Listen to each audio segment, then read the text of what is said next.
Hello, race fans. This is Larry Supermouth Huffman, AMA Hall of Fame announcer, and this isn't Supercross. It's Wednesday! And you're watching Bay Fishing with Roman and Brian. Stand by while the boys teach secrets of bay bass fishing with Roman on his 6-second nitro-burning pedal drive kayak, and Brian in his Cool Baits high-speed dragster boat that he takes out every Sunday. Be there! What's up, everybody? Welcome to the show. Let's go. It's Wednesday. Bay Fishing with Roman and Brian. What's up, Brian? Yo, what's up? I love. Thank you, Captain Dan, for that intro that you got. What is that guy, Hall of Famer? That does the Supercross intro. That guy's Larry awesome. Supermouth Huffman. Let's go. Yeah. Hello, race fans. This is Larry Supermouth Huffman. Larry Supermouth Huffman. Let's go. The real guy, guys. The guy that does the Sunday. That's the guy. That's him. That's the real deal. Dan, that is so killer. How could we have a better intro than that? I know, right? Dude, we got hooked up. Between that and Sound in the City's PB shoutouts, we're rolling, dude. Yeah, awesome. What's up, everybody? Welcome to the show. Hope everybody's doing good. It's a Wednesday, halfway through the week. Get right into it. Start the show off with some shout outs to Saltwater Slayer for being the first person to type in bit in the chat. Welcome, Saltwater Slayer. Thanks for jumping on right away. Also, Leonard. We'll do the first and second. We'll consider Saltwater Slayer the first comment and Leonard the first like. Welcome, Leonard. Thanks for hanging out. And thanks for helping us mod today. We have Spinning Rod Rebel Marvin. What up, Marvin? Let's go. Too early? Nah, not too early. Saltwater Slayer. We got Sound in the City. Sorry, we got Sound Fishing. Anthony in the house. Mr. Carl Black. Let's go, Carl. Benny. What up, Benny? Welcome back. What's up? Fishing fan coming live. There you go. National City in the house. Let's go. Ghost in the house. What's up, Jomar? Welcome back. Cave Dog in the house. Sea Samurai. What up, Kevin? Welcome back. Kevin. I see TB Metal Art. What up, Todd? Welcome back to the show. Worth TV in the house. Let's go. Joe Hamilton. Let's go. Joe Hamilton sounds so official. Like sounds like he's like a politician. On the $20 bill. Yeah. Let's go. Make it rain. All right. Joe Hamilton dropping Hamiltons. Let's go. Captain Dan coming in with a bit. 434.20. What is that? Is that a trick question, Captain Dan? You're trying to trick me? It's 423. What? 423.20, right? 423.20. Let's go. Zach Riggs in the house. What up? Good evening, y'all. Happy Wednesday. What's up, Zach? Welcome back, guys. Did you guys know Zach Riggs has a YouTube channel?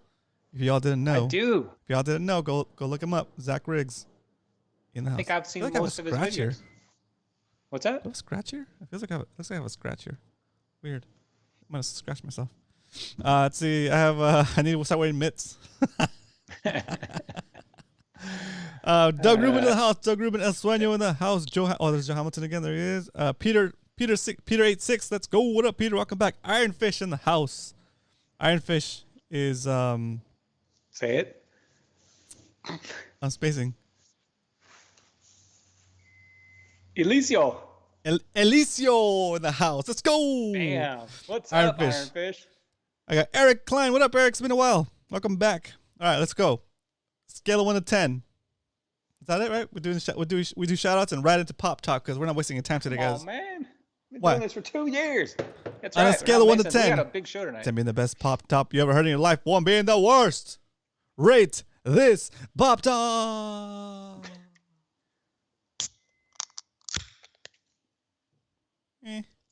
It's all right. It's all right. What is that, Ghost? What is that? Airy Bean, what up? Airy Bean 420, welcome. Green Bean. Unofficial merchandise. Green Bean in the house. Speaking of official merchandise, not this bootleg stuff. I buy what I want. I make what I want. Captain Dan says, great CCA meeting last night. Thanks for joining us. Sea Samurai. Nice, dude. Very cool. Very cool. Awesome. Okay, we got a Fish Shower Cup LL. 8. Thank you, Doug. 10. Dang. Just subbed. Solid 8.5. Thank you. There you go. We officially got Zach another sub. Let's go. All right. So on a scale of 1 to 10, 10 being the best pop top you ever heard. Man, this scratch is annoying me. Is that a real scratch? Did you get in a fight? With a cat?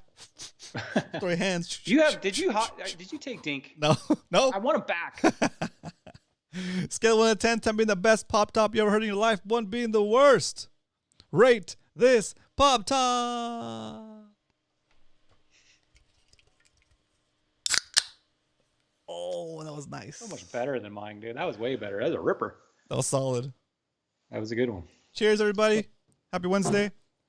Cheers. Cheers, Coach. I know you got a mug out there, too. Always drink responsibly.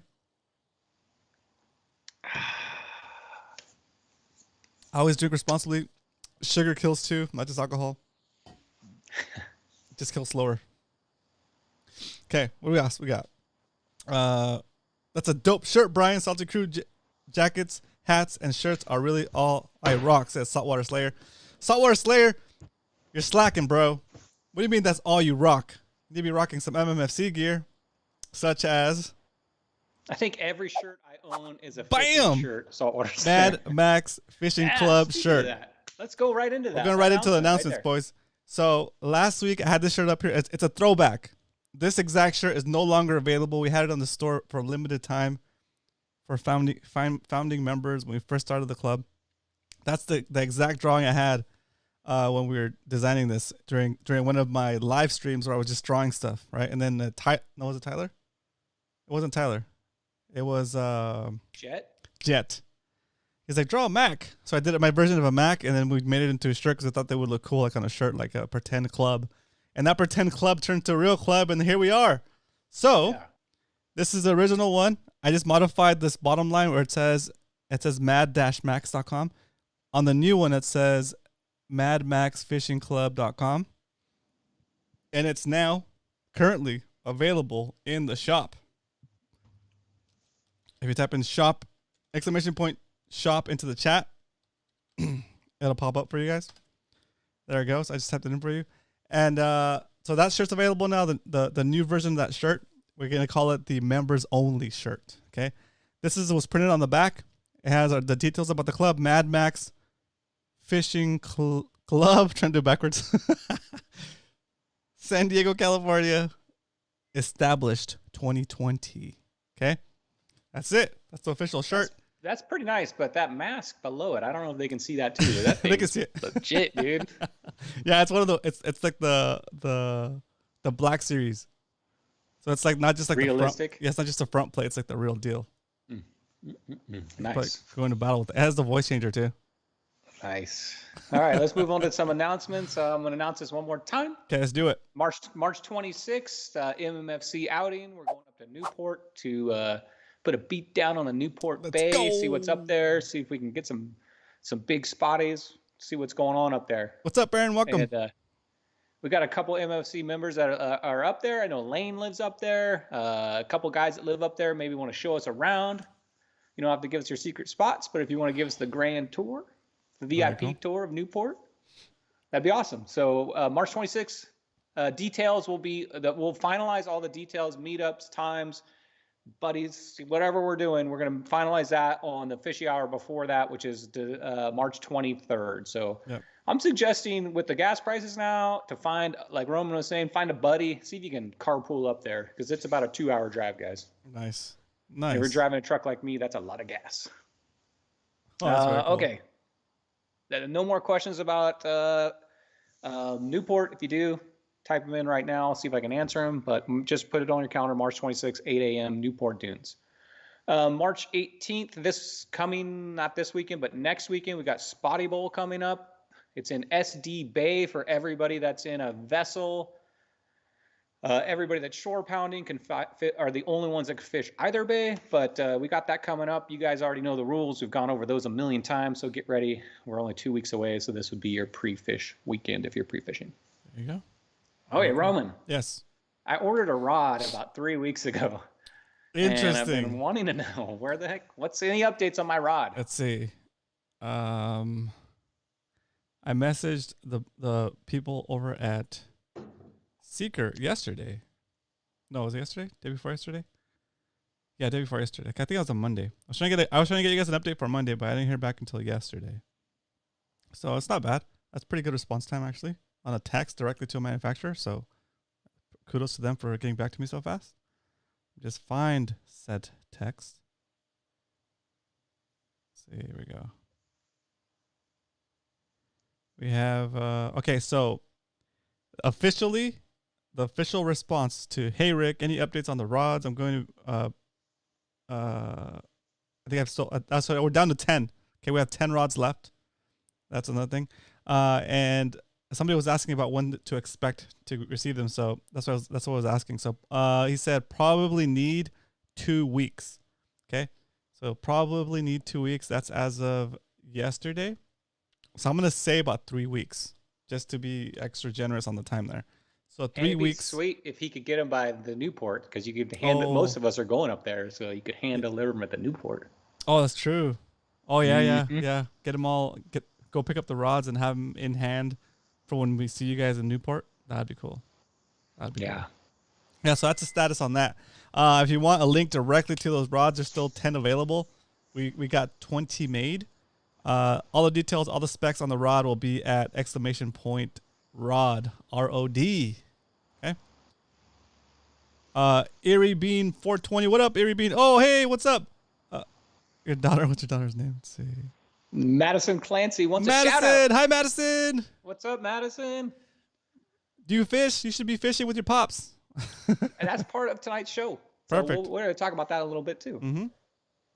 Very cool. So that's the rod updates. We've already talked about the shirt updates. Okay, one thing I wanted to talk about is me and Salty have been pre-fishing lately for an upcoming tournament. Yeah. And something I noticed looking at Salty's face at the end of the day is it's bright red, and he hasn't been putting his buff on. He hasn't, and neither have I. Oh wow! And you know why, Roman? Because you get out there and it's cold, right? Yeah. You get out there and it's cold, it's windy, and you don't think it's even a little cloudy. You don't think about the sun. But when you get home and you take your shower and you look in the mirror and your face is bright red, you know that you've done something bad. You've got yourself sunburned. So I want to tell you guys, even though it's cold, don't forget. Sunscreen, sunglasses, hat, buff. I've already had skin cancer removed from my face. It's not fun. I know Coach has too. Us guys that have been fishing out in the sun for a long time. This is something to take seriously, guys. Make sure you're covering up. Salty, cover up. I'm not going to remind you again. Remind me too. So remember, guys, cover up. Wear long sleeve shirts. I know I see Roman out there. You can't see a sliver of skin. I don't like the way that, I think I have allergies to like shea butter maybe, and it's in most sunscreens. So if I put it anywhere near my eyes feel like they feel like they're getting puffy, and I gotta I get that with the spray aerosol ones, but if I use I know this stuff's expensive, guys, but Neutrogena makes a really nice sunscreen. But anyway, just make sure you cover up, guys. Not sponsored. It's not something to mess around with, and it's weird this time of year. You don't realize how burnt you can get. So. I don't wear any sunscreen, but I do. Knowing that, I always cover. I look like a mummy out there. Like maybe my fingertips are exposed. That's good. But like everything else, even if it's hot, I'm covered. Yeah. You won't regret that later. Yeah. It'll catch up to you. So cover up, guys. New hats. Yeah, so speaking of sun protection, if you're looking for a new hat, we just officially put out the Mad Max fishing hat. It's similar to the one that Brian is wearing, but except for the black part, it's like blue, like navy blue, not navy blue, navy blue. It's like the darker blue, right? And it's got the white text, MMFC with the Max pattern on the bottom. It's not the whole Mac because embroidered it looks weird. It's too much detail. So it's just MMFC with the back pattern on the Mac that's got the embedded 42320 in the Roman numerals in the pattern. That's also at the shop. So I made a lot of changes to the shop today. So yeah, go check it out. I just thought of something funny. Go ahead. Is there anybody out there that has the MMFC shirt, the MMFC the MMFC buff, the MMFC hat, the MMFC jacket, the MMFC socks? Oh, we don't have socks. Is anybody out there? Supporting the whole getup yet? Right? Cal, I bet Cal has it. Michael, yes, it's in the shop. It's shop.romancastro.com or !shop in the chat to get a link. Eric, the Judge Lehman, renewing his subscription to the Mad Max Fishing Clubhouse. Welcome back, Mr. Eric, the Judge Lehman. Thank you so much. Member for 5 months in a row. Let's go. I think at 6 months. Damn, it's already been 5 months. Wow. That's awesome. Yeah, so if you notice the guys in the chat, ladies and gentlemen, the guys that have a green name and a little badge next to them, that's because they're officially decided to support the channel, my channel, Roman Castro, with it's a $4.99 donation. It's a $4.99 I guess membership. And that helps me kind of run the show, keep it going. And you in exchange for that, you get I guess perks for that. You get your name in green, you get the little badge, depending on how long you've been a member for, and you get 10% off anything in the shop. So if you're gonna buy anything from the shop that we were talking about, including the rod, you get 10% off. Just gotta find the discount code in the members section of my channel. Just find the member section and scroll down a little bit. You'll find the code and you tap into the checkout to get 10% off your MMFC gear. Yeah, it's pretty cool. And that is pretty cool. Hey, oh yeah, you get all the emotes. 420. Thank you. We love you too. Thank you for the kind words. Thank you. Awesome. I hope you and your daughter are enjoying the show. Very cool. Okay, next announcement. Yeah, the hats. Next week, you guys, at the end of like 2 weeks ago. No, was it 2 weeks ago? 2 weeks ago when we did the abrasion test. There was kind of some hemming and hawing over the Iser line versus the P line 30-pound mono test. I'm going to redo just that. I'm not doing the whole abrasion test again, but we're going to have a rematch next week's show. I wasn't able to get the supplies this week, but next week I'll have the Iser and P line, and I'm going to do big game, all three 30 pounds. One test, winner takes all. We'll do that next week. So abrasion test coming in. 1v1v1 at the same time? 1v1. Yeah, all at once. No. I don't want any hemming and hawing that, hey, you did this wrong, you did that wrong. There's no one's got tape on it. That was dragging. I'm just gonna get that test over with. So if you guys missed the abrasion test last week, was it last week? I can't even. I think last week we did that. It was pretty interesting science. Okay. I think that's it as far as announcements, unless you've been playing some video games or something you want to announce about. Royal Rumble of Fishing Lands. That's right. That's Royal right. Rumble of Fishing Lands. 3 lines enter, 1 leaves. That's right. Yeah, that's right. You also, if you remember, you get access to the Tiki Bar and Tiki Dave, you get full access to the Mad Max Fishing Clubhouse, virtually located in to the virtual Mad Max Fishing Clubhouse, located conveniently on the shores of San Diego Bay, where you can private dock, park your car, launch your boat from our private boat ramp. It's amazing. I just saw Eric's text. Thank you for the good wishes for me and Salty in the SPS tournament. But I want to make an announcement about that. So this weekend, guys, if you got to be pre-fishing San Diego Bay. Saltwater Bass Series is basically a bass series that travels all through Southern California. But when this thing goes, it goes at 6 a.m. Just be prepared, you guys, on the yaks, because there's going to be 50 fishing boats out there, and it's not a 5 mile per hour zone. And when you hear the 6 a.m. horn, it's a drag race, guys. I mean, it's actually pretty cool to see. So if you guys do get there at 6, we'll be launching out of Shelter Island, and most people will be taking off out to the jetty. If you line yourself up kind of over by the pier in between Shelter and Kellogg, way off to the side, it's a pretty good spectacle seeing all these high-end bass boats and that's cool. High-end, there's like a Ballast Point boat. There's all these cool boats that are going to be, it's going to be a full drag race. Hopefully, me and Salty will get the hammer on them. We'll drop it and we'll pass them. And we'll be way out front, hopefully. Nice. Not really. Nice. My boat's not that fast.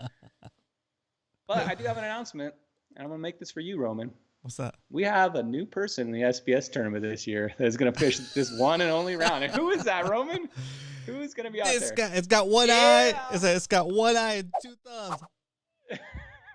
This guy right here is going to be fishing with the big leagues in the SPS tournament with, if you guys remember old school Boston Whaler John, who used to be an MFC member and used to go on every outing with him, teaming up with Roman in the rookie class, and they're going to go out there and they're going to give it their best shot, right? Yeah. John reached out to me today. He's like, I was like, yeah, today even. He's like, hey, you want to do this? I'm like, I don't know what's going on. And he's like, oh, just like SPS. I'm like, all right, it's just a one-time thing. Let's do it. Let's do it.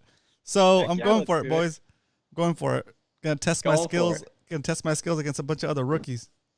That's right. I want to see you hold that big. I've never got that big check, but I want to see you hold that big check up at the end. That'd be awesome. It's gonna be fun. It's gonna be awesome. And you know what? I'll be rocking. That bad boy right there. MMFC gear. Yep. Over my sun gear. That way you can see it.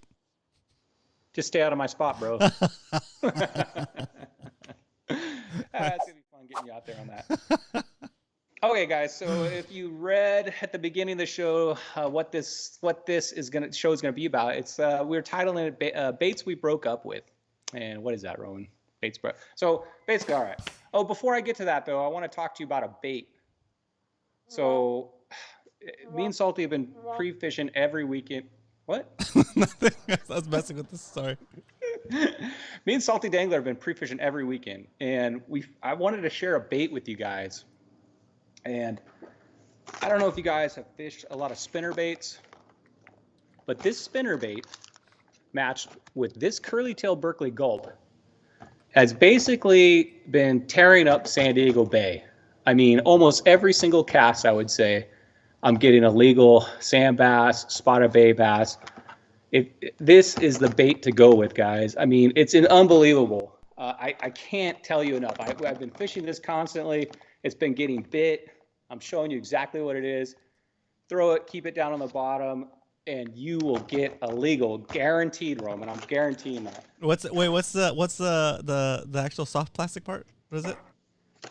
That's a Berkeley gulp, and that's a spinner bait. Let me put this on full screen real quick so I can see.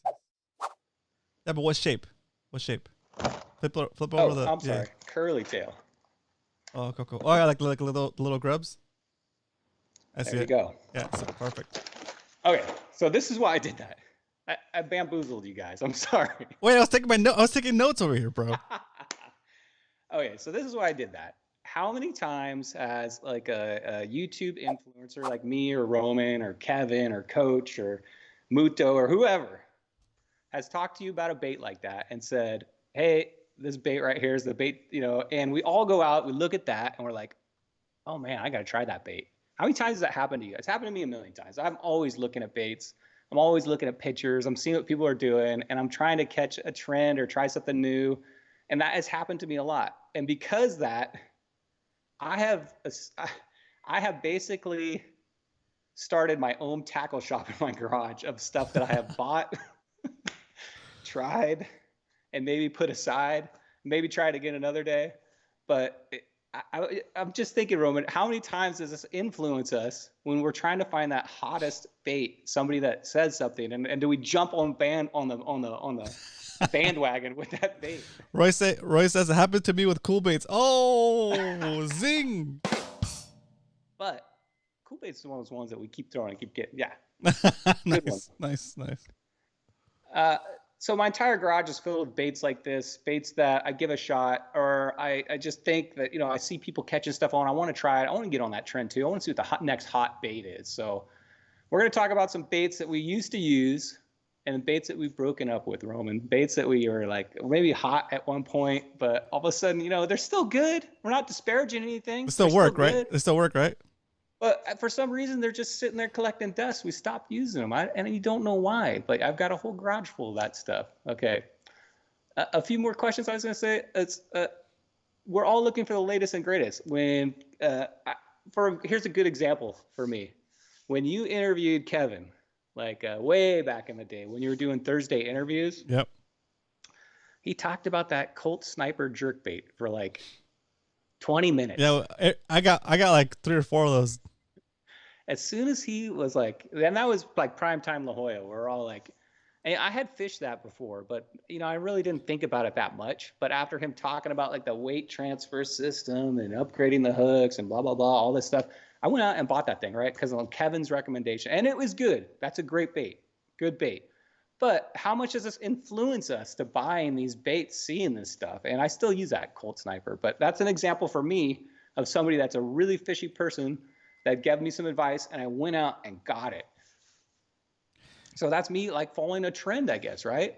Yeah, I mean, if you've seen somebody, if it's working for somebody, why not? That's been my approach. Absolutely, we're a community, so we're a community of knowledge, and we're sharing that knowledge. But here's the thing.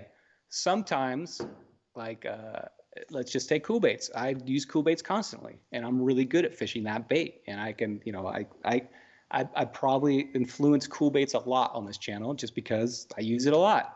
But for some people, that's a difficult bait to fish. You know, they can't quite figure out the cadence. They can't get to the bottom. So they may buy it on like me saying, oh, I'm going to win spotty bowl in this thing, which I did. And they get out there and they can't catch fish on it. So it's like a harder bait to fish. So maybe it goes on the shelf and then they think about it another time and they bring it out. But there's certain baits that you get hot on because other people are, but you can't quite figure out how to fish them. So you go back to the Ned Rig because that's what you're comfortable with. You just fish that Ned Rig, right? And I think that's one of the reasons why I accumulate this tackle shop in your garage is that exact reason. Yeah, because you don't want to run out of baits. Like if you find one that you really like and you enjoy using and it works for you, you also might have too many of that same bait, I guess, if there's such a thing. It's just yeah, it's weird. I can see how that could happen. You could stock up on a bait that you really like to use, and then you find a new bait that you like even better, and now you have baits that you don't use as much. I was listening to you at the beginning of the show. You were doing so well with that Ned Rig. I have an entire binder full of Ned Rigs, Roman. I don't even fish the Ned Rig. You'll do good because it was working. So, because you caught 100 fish on it, I'm like, what the heck? I gotta try that. And I really only put in about, I don't know, maybe half an hour on it. Half an hour? Come on. The weird thing is I got an entire binder of Ned Rigs that I do not fish sitting on the wall right over here. I know, but it's just because I thought, hey, I'll give it a shot, but I just couldn't get it to work for me in that half an hour, and I gave up. But it's still there, so I need to probably. Maybe one day, and those dust it off. And the thing is that those things, they won't tear either, too. So they take forever to get through the whole pack. You know? Is there an expiration date on those things? You might just like snag something and lose them over them breaking. It's kind of a. So Brian, you guys kind of see where I'm going with this. Okay. Another thing is, do you guys watch a lot of YouTube videos about going to a new spot? Like, I know I had never fished with Salty Long Beach, so it was a big tournament. I haven't fished there, so I go on YouTube and I'm trying to figure out, hey, what is everybody doing up in Long Beach? I don't know. Is that a resource that you guys use also? Are you guys going to YouTube? I mean, first thing you do if you type in Mission Bay fishing spotties, a Roman Castro video comes up, or some kind of video of that. Are you guys using a lot of that information for your purchases? Are you using that for your techniques? I'm just curious on how much that media this day is influencing this tackle shop we have in our garage. That's interesting. And that's kind of where I'm going with this segment. So that's kind of the build up to this. All right. And now we're going to talk about some of the baits that we used to use. Okay. That we broke up with. Oh, I don't have the and not just sound. baits, but gear in general, and I'm not disparaging any of this stuff. Wait, I love all this stuff.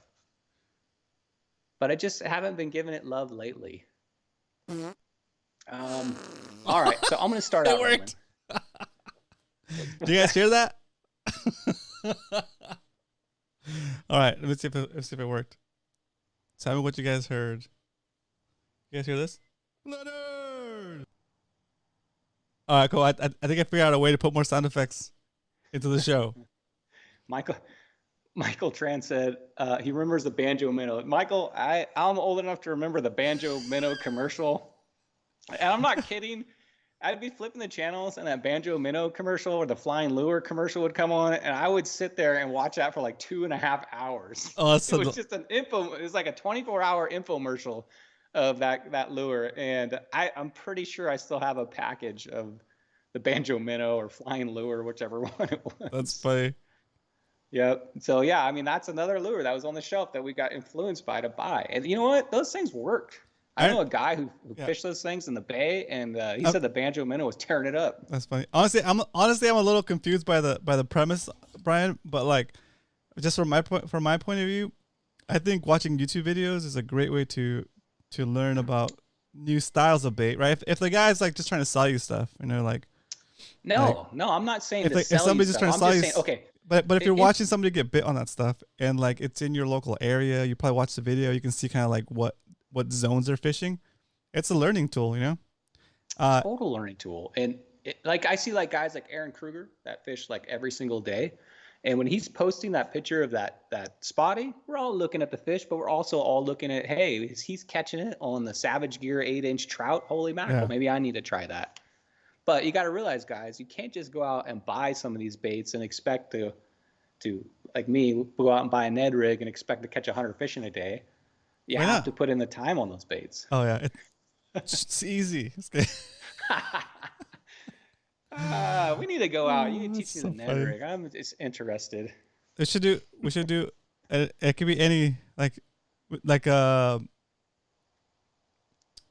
should do a fishing competition where you can't fish the cool baits, and I can't fish the Ned Rig. I thought about a competition where it's like a wheel. It's 10 lures on there. You spin it, and that's the only one you can use. But then what if you get the underspin in your wheelhouse? You know, you can't fish your primary bait. Yeah. You know, or we both fish a bait that we both are not that's not our primary bait. That was the same bait, right? I like doing that. I love That's trying to kinda learn cool. new stuff. It keeps fishing like fresh. You know what I mean? Like if you just sit there and you have one bait that you throw all day long, every day, no matter what type of fish, I think you'll get burnt out. I think you'll just it keeps the mind fresh, keeps going. With Eric all those said, new baits out. Eric said, I bought a Trunks 500 and Secret Rod on your recommendation that will look good in my garage for a long time unused. That's right. No, it won't, Eric. We're gonna be going out on charters and maybe when the tuna come around, we can get you on Brian's boat. But you're gonna use that thing. Trust me, yeah. you're gonna need it. And then when the tuna come around, it's gonna be like a frenzy.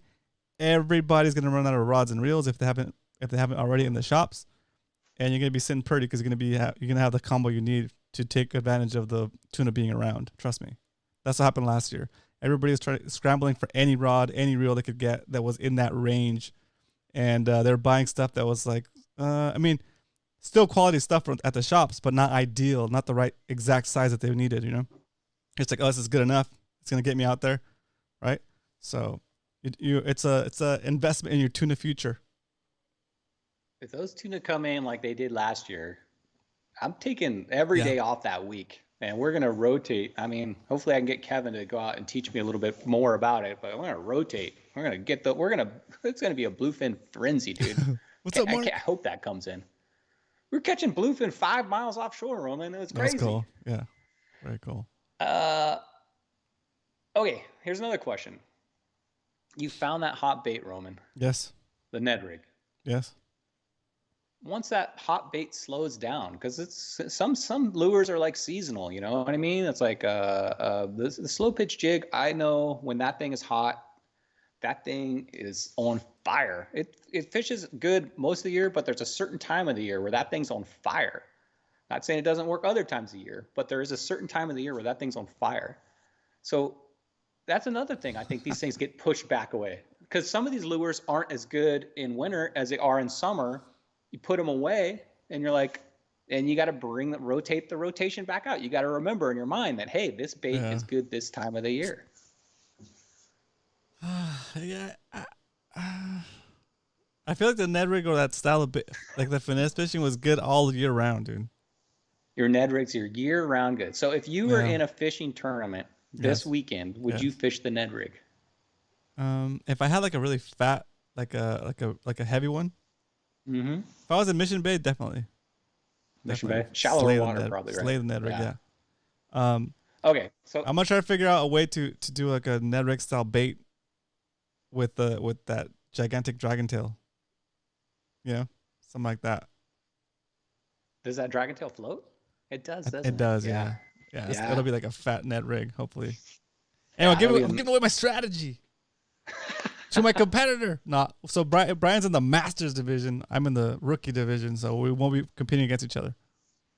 That's right. We'll be giving high fives out there. That's right. Okay, something that I used to do that I don't do anymore. So I'm going to start going into some of the stuff that I've kind of put on the shelf or techniques I don't use anymore. I used to use a swivel between my braid and my leaders. Oh, and I don't know why I used to do that, but I think I wasn't confident in my connection knot. But that's something I used to do years ago, and I no longer do it on any of my setups anymore. And I used to always think that the baits might get a little twisted, my braid would get twisted or something. And that's something I don't see many people do anymore. That's something. I mean, some people do it, but I think that's kind of more of a thing of the past, right? Did you used to do that? A barrel swivel from your leader to or have you always done the connection knot? I've always done the connection knot, yeah. The swivels I've used that are only I use like a what do you call it? A D-swivel Mm. on my braid so I can connect it to my A-rig and it won't get tangled up. That's like that. It looks like like almost like a barrel split swivel. ring, right? Yeah. Big split ring. Yeah. Oh, it's not a splinter. It's like it's a D clip. It comes down and it goes up into like a little, goes down and Yeah, comes like up. this. No. It's No? it's more heavy duty. I think it's like 80 pound or something ridiculous. Gotcha. And why do you do that on your A-rig? Because I don't want it to if it starts to spin, I don't want the braid to get twisted up. Keeps the braid straight. Yeah. All right, so that's something that I don't do anymore, but I know is probably out there still. But that's something I don't do anymore. Something I used to buy all the time when I first got into it was pre-rigged baits, Roman. I used to kind of be intimidated by getting the hook, getting everything straight, you know. That's funny. And I would end up just getting stuff like this. Yeah, we just tie it on. Yeah. Tie on, ready to go. Not that this doesn't work. I'm sure it does. Yeah. But this kind of stuff sits on the shelf for me now. I don't fish a lot of the pre-rigged stuff anymore. I don't know. It's because spotties will hammer these things to death, you know, and it's kind of once they bit off that tail, it's gone. You can't replace it. But pre-rigged baits are something that was big for me. The dark sleeper was one of them too. Pre-rigged baits. That's something that went on the shelf for me, Roman. So the dark sleeper is one of the ones that I can't say that. I mean, I know people fish that thing and people say it's good, right? And I mean, I've seen people catch good fish on those, but I've fished them, and I haven't done well, man. I think I maybe caught one fish on one. It's probably and it was like a lizard fish of all things. And I didn't fish it for that long. Maybe like a total of, I don't know, I'd say maybe 3 hours, right? 3 or 4 hours. Like me with the Ned Rig, then, right? Yeah, but like not 30 minutes, like 3 or 4 hours. I gave it a legitimate chance, you know. And then go ahead. And then in that same area, I was getting bit with the A-rig. I'm sorry, with the Ned. So I was like, when am I gonna be fishing this bait that's not even getting bit? I could have been getting bit for 4 hours, or not, because I didn't do them continuously. I fished it maybe like 2-hour sessions, maybe in the middle of a session where I was catching fish already on the Ned rig, right? That's a dark sleeper right there. Yeah. And what they're kind of known for is being super weedless, and this hook is hidden. Look at saltwater slayers too. He's saying I can't catch a fish on a dark sleeper. So, I like these, but the only thing I don't like about them is they get bit and it's done. You know, the spotties are ferocious. We know that. Or a halibut comes up. Yeah. So they're a good bait. If you're new to fishing, they will catch fish. But that's one of the reasons they went to the shelf for me, Roman. Is this kind of bait? It's just because. Yeah. So that's the They're bait that I have, like maybe 5 or 6 of those, and those are in the shelf. I even took him out of my the tackle box I'd taken to my kayak, out of my kayak crate or whatever. I took them out to save space because I don't use them. I used to keep them in there in case I decide to use them, but I haven't had such luck with them, so I kind of took them out. Right there, I probably have out of the rotation. Six of these sitting still in the package, sitting on my wall that I need to try these things. So Get back in the rotation. Erie Bean likes those. Isaac Martin, the Campo says, me either for some. Oh, that's crazy. See what I mean? It's so like, yes, like see, like Erie Bean is like he just like them. He's like, they're the S. You know, he loves them. Yeah. And then other people are like, I haven't gotten bit, but I guess if they're working for you, that's great. They're working for you. So just need to fish them. Erie Bean, what's when you fish them? What's your style of fishing those? Do you like cast it out, let it sink down, hit the bottom, and like drag it like on a drift, or do you pop it? What's the secret? What's the secret to getting bit on these dark sleepers? There's a guy on Instagram that I follow. That's basically his primary bait. All he fishes, I see, is a chartreuse dark sleeper, and he's catching big fish on it. So I think if you can figure out how to fish a bait like this, yeah, I think they could work. Maybe we just haven't put up in the time. Okay, so I'm thinking of a new series I'm trying to do on this channel, guys. I call it 100 casts. Okay, so I take a bait that I haven't fished before or I haven't fished in a long time, and I fish it for 100 casts. Okay, I'm gonna do a dark sleeper 100 casts. So look for that on the channel here. I'm gonna take it out, keep track of my casts, cast it for 100 casts, and see how many times I get bit. And I'm gonna do this. I'm gonna cast it out and drag it on the floor on the bottom slowly. Okay, and if I'm drifting, I'll pull out a drift chute. If I need to slow down my drift, I'll be ready. 100 casts with the dark sleeper. That'll be one of my videos. Let me know when you need them. I got a bunch of them. Yeah, I have like 6 or 8 of those. You still have a bunch too? Yeah. But see, that's something that, you know, you go into the tackle shop. I mean, guys, there's a reason why there's a catalog this thick from the Bass Pro Shop for fishermen, because they know. Irie. Sorry, Irie. Thanks, Salty. It's not Erie. It's Irie. Irie. Erie, Pennsylvania. It's Irie. Got it. Nailed it. But there's a reason, Roman, why, I don't know if you get this in the mail, but I get this in the mail and I get pretty excited. But there's a reason why they know fishermen are looking for sizzle. You know what I mean? There's so many lures in these magazines. And when you look at the dark sleeper, you're thinking, dang, that thing's super weedless, easy to hook up, and it sells. And I think that will work too. I think when you throw that in 100 casts, I bet you do it in the summertime though. Yeah, see, it's the thing. Or at least when the water heats up a little. Yeah, I don't want the caveats. I just want to be catch fish all the time. Seasonal baits. So, yeah, we're going to skip that. So, okay, another thing that, when I first started fishing lures, the number one thing that I would go to was this, which is the ball jig head. It's like an inexpensive, you like get this whole package. I think it's like $5 for maybe 10, you know. And the ball jig head matched up with anything, Berkeley Gold, anything. But you match these two things up, and it's to me that's like probably the inexpensive, easy to fish lure that's going to constantly get bit. But the ball jig head has been on my shelf. I can't even remember the last time I fished these, but when I first started, and I think it's because this will get you like huge numbers. But I don't remember ever like going out and getting like huge big fish on the ball jig head. And I think that's kind of why it went on the shelf. Probably because they broke your hook.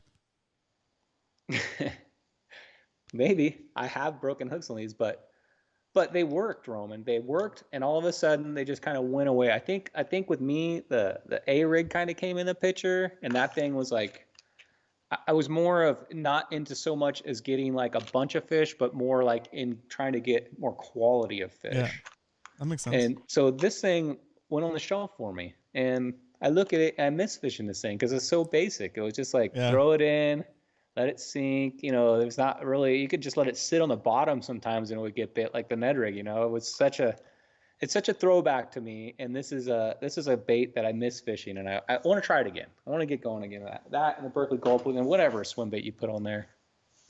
Did you fish the ball jig head? Yeah, I still fish it. I think this is legit. I even have an A-Rig full of. I even have an A-Rig with ball jigs in it. I mean, that's like the cheap Walmart version, but they cheap. make like Owner makes a. Yeah. If you want to get into high-end ball jigs, they make them. Yeah. Like this right here is a nicer quality hook. I have those just I keep those in my kayak crate, my little bag of stuff that I have in my kayak in case I need to set it up. Also the ones that look like a little bullet. So it's the same brand, that same packaging, but it's like a bullet weight. Those dart around pretty nice. You could put anything on there. A little. I think it's even for like calicos. I used to just go out there and find a hole and drop this thing straight down in it and vertically fish it, bring it straight up. And for years, I would say I fished this for years, like from my skiff when I was back fishing skiffs. Yeah. This was like it, man. I was fishing this with like a big old heavy rod and the secret rod catching spotties. But yeah, the ball jig head up on the shelf, man. Salty says, don't test new baits in winter. That will end up a shelf bait. That's true. Shelf bait. That's a good name, shelf baits. That's true. But remember, bring those baits back out, I guess. Let's bring back the memories of that. Okay. Next thing that is not on the shelf, but something I keep every time I go out, I go, use it. I know it works. And it's just always in the back of my mind, and it's in my boat at all times. But for some reason, about 50% of the time, I just forget about it. And that is my Procure scent. Oh, that's funny. Yeah. I'm fishing with Salty the past couple weeks. I'm like, are you putting scent on that? And we do, but I forget about it when I change my bait, But scent, I've got so many scents. I've got the fish frosting, I've got the Procure, I got the hot sauce, I got them all. And I just seem to forget about it. And it's like not on the shelf, but like this hot sauce is so old. It's like I can't even squeeze it anymore because I've just forgotten about it, you know? That's good. That's funny. Drop shot, yeah, drop shot. Ari, that drop shot is baby, good. That's right. Yep. Yeah, like I'm trying to think of other baits that I have like that I've set aside, I guess.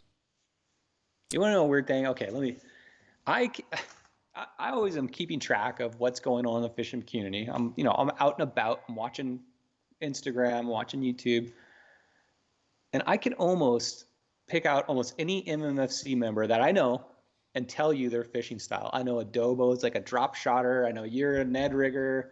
I'm a cool bait guy. Salty's like a slow pitch cool bait guy. Muto's slow pitch. Kevin's the big bait guy. Cal fishes A-rig, everything. Zach fishes. We all kind of have like our own styles. It seems like, and I'm always watching that, and I'm always like keeping an eye on what's going on in the community, trying to find out what's going on with the fish. Looks like, are you kind of that same way? Like, do you know? Like, I know Eric's style. I know everybody's style. I could tell Eric. I could tell Oscar. I could tell Oscar's about to not.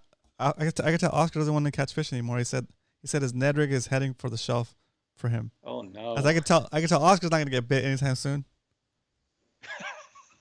No 100 fish for Oscar. No, I've never caught 100 fish. I guess you don't want to catch 100 fish, That's Oscar. an epic day, dude. That's so funny. What's my style, Leonard? Your style is A-rig, Leonard. You're mainly an A-rig guy. No, I know dude. your exact spot you go to. I know you like to. Leonard is. Let me give his tender profile here. Okay, he fine. likes to fish fluke.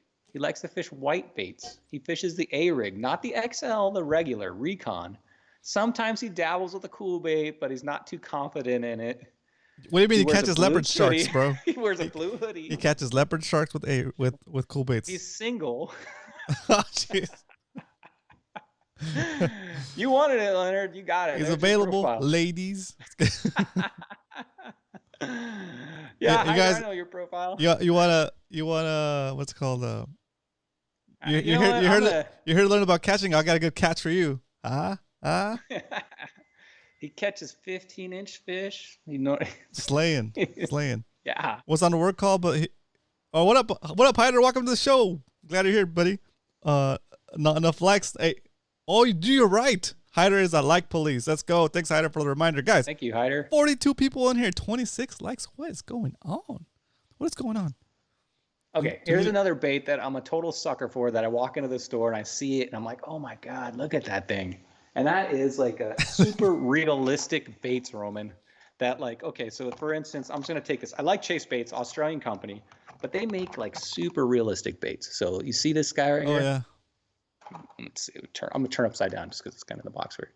So I bought this thing and I was like, man, that looks, the details on it are so, if you were to set it like on a table and look at it from a little distance, you would think it's a real crab. So I'm kind of a sucker for these super realistic baits. And I fished this thing and I caught one fish on it, but it just was not working for me. So I bought it and it turned into a shelf bait. But I'm a sucker, dude. I walk in and I see a shrimp that looks like a shrimp. Yeah, so how long did you fish it, though? I'm going to say less than an hour. Yeah, see, it's like. But you go back to what you know what I mean? Yeah. But I'm a sucker for these. It's super realistic. And it seems like if they see that, that's a lot of these spotties, that's what they eat, crustaceans. We think they're out there hammering down live bait fish, but they're not. They're eating razor clams, they're eating crustaceans. And so in my mind, I was like, hey, I did a whole show on spotties only eat what they eat, and one of their main diets was crustaceans. I so know. hey, how can it get more realistic than this? It should work. It should work. And you know what? The last time I fished, the first spotty I caught had like hopped up one of those. Like that exact size. I've seen it. No, slightly smaller. Slightly smaller. So if you were in the store, Roman, and you saw this, would you have been just like me? You'd be like, and it was on clearance too. Yeah. So there's no way. I have the Savage Gear version of that. It's a little bit smaller, but it's like and I fished it for maybe. It's tied on, but I haven't. I think I fished it like for 20 minutes, maybe 30 minutes. But I think this bait could be a slayer. But I don't think just taking it out of the box and fishing it like me and you or me for a half hour or less or whatever, 10 casts, and I don't get bit. I think that if you could, like, this might be something those fish haven't seen. You know, they've seen a million swim baits, right? So I'm always thinking, maybe I should put some more time on a bait like this because it's just something. Can you imagine what this looks like if you're in a perfect situation where it's just vertically falling? I mean, how does it not get bit? You know what I mean? And when you fish at night, like, well, when I fish at night, I have like a light on me so that I can do the videos, and like the water next to the kayak is always lit up, and you'll see these little crabs like that kind of floating in the water, just kind of like making their way along the surface. I mean, it's gotta work. But okay, so here's a question for you guys in chat. When you're trying a new bait, say you went to the store, you saw that that little chase bait, and you're like, oh wow, that's cool, I'm gonna try that. When you bought it, and your next fishing session, you decided to try it out. You tie it on, you cast it out. How long do you fish it without getting bit before you switch back to a different bait or to one of your go-tos? How long do you usually commit to fishing a new bait for? In the chat, 20 minutes, an hour, the whole session. One cast. One cast. No bites. Like, this is BS. I'm out. I think though, okay, so I just basically, this thing's weighted. It feels like about a half ounce, but I basically just tied it on and kind of tried to just jig it on the bottom, like I think a crab would go, like you would fish for largemouth with a crawdad type of or a creature bait, you know, just kind of jig it a little bit. But maybe this thing needs another technique. Maybe, you know, I need to figure like do it on a dropper loop, you know, where it's suspended off the ground, or, you know, tie it up like a drop shot, maybe, you know what I mean? So it's a better presentation. So it's that stuff you need when you buy a new bait like this. I think that's the key, is figuring out how to fish it. Maybe you don't want it on the bottom. Maybe you want it suspended, you know, foot off the bottom. Andre said you got to walk across the bottom with that one. Gummy worm underspin, says Oscar. Let's go. Irie says, throw it all day, baby. Let's go. Coach, yeah, I bet Coach. Michael says 30 minutes tops. Shred it up. Coach Worm says 0 minutes. I have a Morea, what is it? A Maury rat that has never left my garage. Would kill an IV. Let's not get the top water funny, baits. Dude. That's dude. That's a whole nother shelf. That's a whole other shelf. When you're buying those big top water baits, are just basically my gonna spooks decorate. And whopper plopper collection. Yeah. That's, oh man. I don't switch quick enough. I just tell myself the fish just aren't biting. Interesting, Eric. That's a good point. Marvin says, tie on a rod exclusively and fish it at every spot throughout the session. Okay, so you're fishing your normal fishing patterns, and then you have that rod set up. So when you're fishing at a certain spot, you try it at that spot. You don't get bit. You go to your regular setups, and then you go to the next spot. You try that rod first, and then you go back to regular. So that makes sense. That's kind of yeah, that makes sense. I have given up on top water baits for now. Yeah, Zach, top water is no good for spotties, dude. They're all on the bottom. Yeah, look at Kruger. He said he's right. There's certain times of year, seasonal baits, I'm going to call them. Seasonal baits, when the Corvina, Barracudas, all the topwater fish are ripping through there, man. There's nothing funner, Zach, when a topwater bait is hot. Oh, it is fun. Hopefully, Zach, you keep going on those topwater baits. Yeah. Figure out how to fish them in the summer when the topwater baits in the hot. summer. Yeah. But you're not gonna be catching spotties. You'll probably be catching like Corvina or those kind of fish, bonito. Hey, Kruger, I got a question for you while you're on. What happened to needlefish in the bay? Way back when, I'm going to say 5 years ago, needlefish used to be everywhere. I used to catch those. I was talking to Salty about this. I haven't caught a needlefish, Roman, in years, but they used to be like a pretty all-around fish. And Aaron, you fish all the time. Have you caught any needlefish lately? What happened to those things? All right, so next, creature baits. Creature baits are basically any type of bait that looks like a creature with arms, or it could be like a beaver tail. But creature baits, I used to fish all the time, Roman, and I've kind of, well, let me see if I got a few in here. I've kind of lost interest in them. I don't know why. They here we go. They when was the last time you caught a needlefish? I'm throwing chase baits under the bus here, but here's another chase bait. It's in my boat.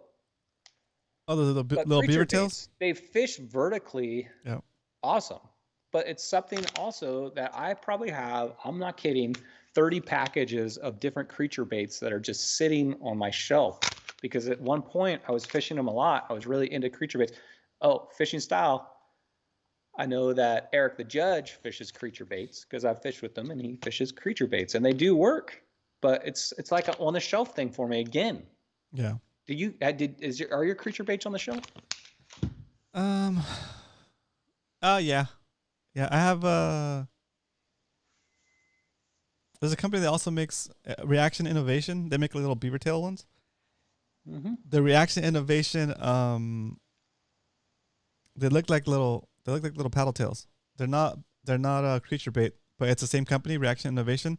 They're like 3-inch little I guess shad or something. I don't know what you call them.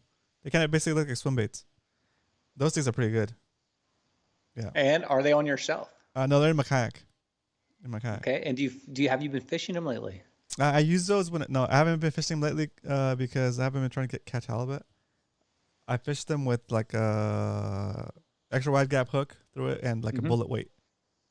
Gotcha. Get so it it's on the bottom. total weedless setup. Yeah, it's a cool little setup.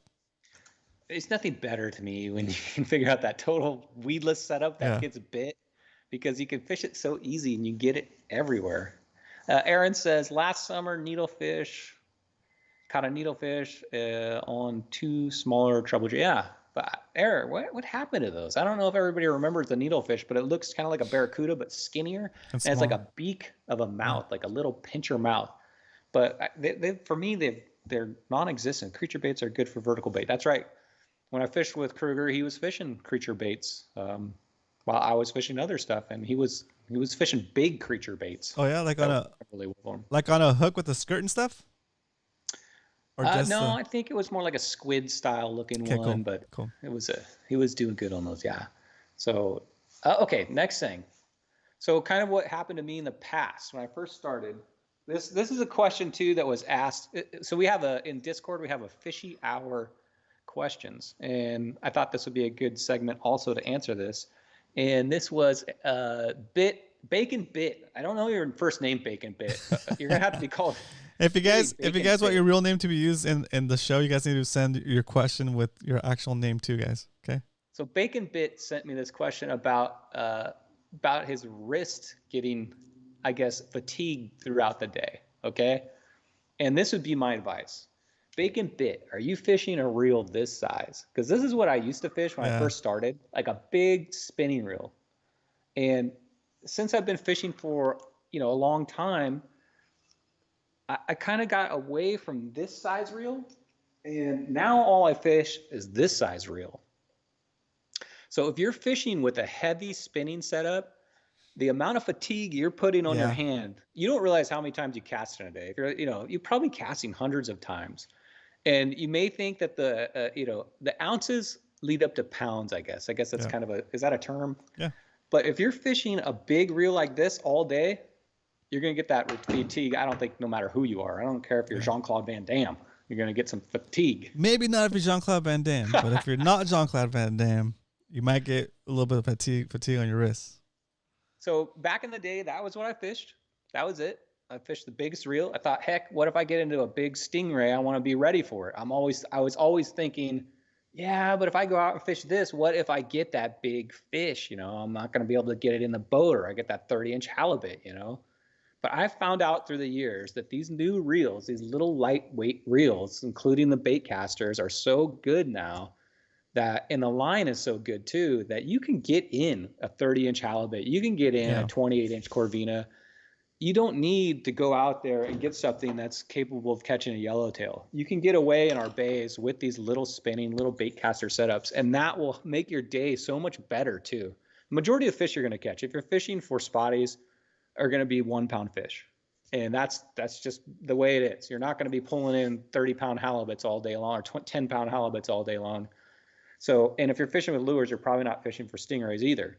So I would suggest, if you're fishing a big reel, I don't know what gear you're setting, go for the lighter setup.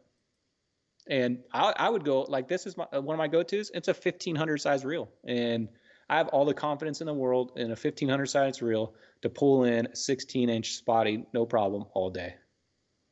So lighten up your junk. Nice. Nice. Very cool. I hope that helps you. I hope that's what's going on. Bacon Bit, I also see your question number 4 for me about looking at my old videos and seeing how they hold up. We're gonna do that. I might do I'll look at some of those videos, and I'll make a video of me looking at me watching the videos, and then like adding information or changing things that need to be changed, and then that way it's like an update on those videos. That'd be a fun series. So I'll be doing that soon. You know what? Forget everything I just said. Michael Tran has the best. Get the shake weight, man. Go get the shake weight. Get him the shake. That's awesome. Also, good old shake weight. Also, Bacon Bit, if you're casting, make sure you're casting with 2 hands. I mean, I don't know. Maybe he's casting with 1 hand. I don't know. You got to use that left hand or your what's opposite of your dominant hand? Your recessive hand? No, your subordinate hand. I don't know. Your weaker hand. Your other hand. On the butt of the rod. It's gonna help you like whip it out there, right? It's gonna help you whip it. Okay, that way you're not trying to stop the rod with just your wrist as you're casting. You're using your other hand to hold it in place. That way you're just gonna stop the forward momentum as opposed to casting and then trying to like bring it back with your wrist. So all those little motions add up. Double stroke. That's right. I know a way to strengthen your wrist. It's free. What reel is out? Okay, if you're asking about the old reel, this is an old school Bait Runner 4500. Used to be on all the. If you went out on like a. Well, that's not what you want to be using. Yeah, this is if you're asking about this. This is what I used to use, and this used to be on like all the half day boats. This is what the rental gear was. That used to be everywhere. Now this is a BG, Daiwa BG. I think is it a 1500? If you're using a bait spinning reel, I wouldn't go bigger than 2,500, dude. 2,500 to like 1,000. 2,500 to 1,000. 2,500 is a good size. I mean, I think 2,500 is ideal. And then if you're fishing with the bait caster, it's like 150, 100 size reel. 200 SLX 150. SLX 150. Any of the 200s, classic, are good. And if you have something a little heavier like the A rig, maybe the 300 size. Cal's over here cracking up. I'm glad you enjoy yourself, Cal. Let's go. Really asked about Daiwa BG 1500. Very cool. Oh yeah, he was asking about the smaller one. I'm gonna follow up to that question too. Another thing on that. So, a lot of us will we want to get that big, heavy 50-pound, 65-pound braid on there, and you get a fish, you're just gonna be able to muscle it in, but you don't realize how much extra oomph that takes to cast a 65-pound line over like on this one's like 8-pound line. When you get down to the lightweight braid, when you're casting it, this is go back to our other segment too. I know I'm kind of getting away from breaking up on baits, but I broke up fishing heavy line. At one point I was fishing 30, 50, 65. I was fishing all heavy, and then when I started really getting spotties, I went down to lighter line. And like this, I don't remember, but I'm going to say it has 10 pound, maybe 12, 14. I don't know. It's lightweight line on it. And throughout the day, you're going to notice that your casts with this lightweight line, fishing for spotties, are going to be easier to cast. It's just going to be a flip of that wrist, and that thing is going to sail, versus when you have that 65-pound braid on there, and you can hear yourself whipping that line to get it out there. And that may be causing some of your fatigue too. Maybe you're fishing a little bit too heavy of line. So if you're fishing that 65-pound braid or big reel, it takes a lot of effort to cast that. And what that's also going to lead up to is when you get a further cast with this lighter line, just think, okay, let's just say, okay, I'm only casting 10 feet further every cast.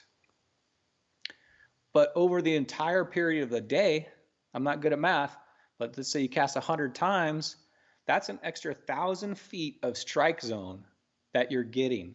And more strike zone, more further you cast it, the more area you're covering means more fish. So lighter line, longer cast, and over throughout the day is going to result in more fish. I mean, we're probably 100 casts is probably light. I bet we're casting. I know Roman has got a counter now that he clips on his rod that will actually. Roman, do you still have that rod counter, like a counter that when you're casting, it counts how many times you've casted during the day? Are you the one that had that? Yeah, I still have it. Kevin gave it to me. have you used it for a full day? I'm curious on how many times maybe that you've cast in a day. I haven't. It's ready to go though. It's ready I would to go. love to see just a basic day out, 6 hours, 8 hours, whatever fishing, how many times you're actually casting. And what I was talking about was with a lighter line, you can get a further cast, right? Versus 65-pound braid versus say like 10-pound braid. Right. So, but it may only be 10, 15, maybe 20 feet further, but times 100 casts, that ends up to, 2,000 extra feet of fishing throughout the day. So that's true. That's one reason one of the things I got away from was I try to go as light as possible now. And the line they make now with the braid technology and monofloor, whatever you use for a leader, don't think that you can't pull in a 16-inch 2-pound spotty on 8-pound braid, because I've done it a ton of times. And the sensitivity, when you get used to that light line too, the sensitivity of the bottom, the cast, everything, when you go back to that heavy stuff, you're like, oh, what is this? It's like it's a burden to cast it. But there is a place for heavy line. When you're throwing a $70 A rig, you're not going to be throwing on 8-pound braid. Yep. That's the 65-pound braid stuff. So there is give and take. You're not throwing a 1-ounce cool bait on 8-pound line either. As much as I'd like to, but I'm afraid that it'll just, you get one little wind knot and that thing's history, Yeah. I think for short pounders, it's more important to be able to cast, like maximize your cast distance. Yeah, you think about it. I mean, that's going to separate you from the other guys on shore, Okay, so when I'm talking strike zone, it's when it hits the water, when it hits the bottom, when you retrieve, and eventually at some point, depending on your depth, it's going to come back up. So you may be casting 100 yards, but maybe only 50 yards of that is the true strike zone where that fish is hiding. So that extra couple feet with that lighter line adds up throughout the day. Okay, so moving on. Hopefully that answered some questions. Joe Hamilton is a shore pounder. Good for you, man. Very cool. Just entered Spotty Bowl too. Good. Location. Yeah, there's the 90-10 rule.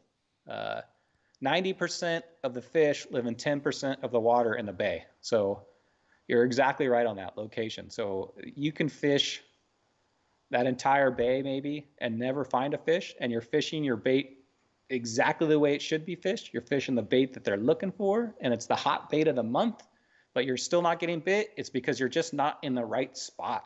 That's another thing that might make us give up on the baits. I just didn't catch any fish, but you could have thrown anything. If there's no fish there, you're not going to get fish. And 90% of that water in the bay, there are no fish. So you got to figure out where they're at. That's the big question. No matter what, when you go out there, where are they at, Roman? In the water. Down deep. What time are we at? 8:08. Okay. So I'm gonna wrap this up. I think the last thing that I would say, that when I first started, all I did was fish from shore, because I didn't have a boat. I didn't have any other way. So I'd go and fish from shore all times. And I never even tried lures for like my first, I'm going to say year and a half. There's nothing but squid and live bait and whatever I found at the grocery store. And I got bit a lot. But it was kind of me. It was kind of the hassle of live bait and cut bait. You know what I mean? Of getting it prepared, the mess on my hands. And eventually I went out with a guy who was pretty good, this guy named Alex, who was pretty good with lures. And he was out fishing me with artificials. And Alex, if you're listening, thank you. That was, I honestly, Roman, I think that, and there's another point too, because when I fished with my son, he was really young, 2 years old, and we were fishing with cut bait because that's easy for kids. Yeah. But at one point, I've told this story. My son wanted to fish a lure, and I said, "You're not going to catch anything with that. Why even bother?" And he put a crock on, casted that crock out. His first cast, he got a barracuda. And I swear, it's like my Back to the Future moment. If that moment wouldn't have happened, I don't think I would be sitting in this boat so into fishing as when I got into artificial lure fishing. I mean, for me then it was just kind of like a weekend thing, Yeah, just. But now it's like and you guys know me, it encompasses like my whole life. I'm pre-fishing every weekend. I'm in tournaments, blah blah blah, traveling around the state. So that one Back to the Future pivotal moment was my son and Alex teaching me that, hey, these artificial baits work. Very cool. Anyway, all right. So anybody else have anything they want to say about not elf on the shelf, but baits on the shelf? Yeah, baits on the shelf. Shelf baits. What's your what's your bait, dude? Oh, wait. We haven't even asked we haven't even asked what's your shelf bait right now, guys? What's one of your shelf baits? Put it in the chat. Go ahead, Brian. This bait right here, Yum makes it. It's a local manufacturer, and it's a Ned Rig. Oh, it is. It looks like a razor clam with its. I think Coach calls this the boot. Yep. This is a razor clam, and this is the boot. Can you see that? That's perfect. Have you tried I'm it? gonna give you one of these. I don't know how to fish a Ned Rig, so it doesn't work for me. I'll slay that. I'm gonna give you one of these. I want to know because this is exactly what a razor clam looks like, which is one of their primary diet things. I want to know if this works. Does it float? What's that? Does it float? I think it does. Yeah. I don't know. Okay. I'm assuming it does. That's cool. I want to see you catch a fish on. Oh yeah, shelf baits. This has been on my shelf. Irons. 2 years. Irons. Oh my gosh. This guy's been on my shelf too. I love this guy. Like I just told the story about this specific bait, and it's been on my shelf. Salty, I'm fishing this weekend, by the way. He doesn't know. He's probably gonna be angry at me for doing it, but hey, that thing's caught fish. Shelf baits, irons. Yeah, Coach. It's not that time of the year for me for the irons though. That's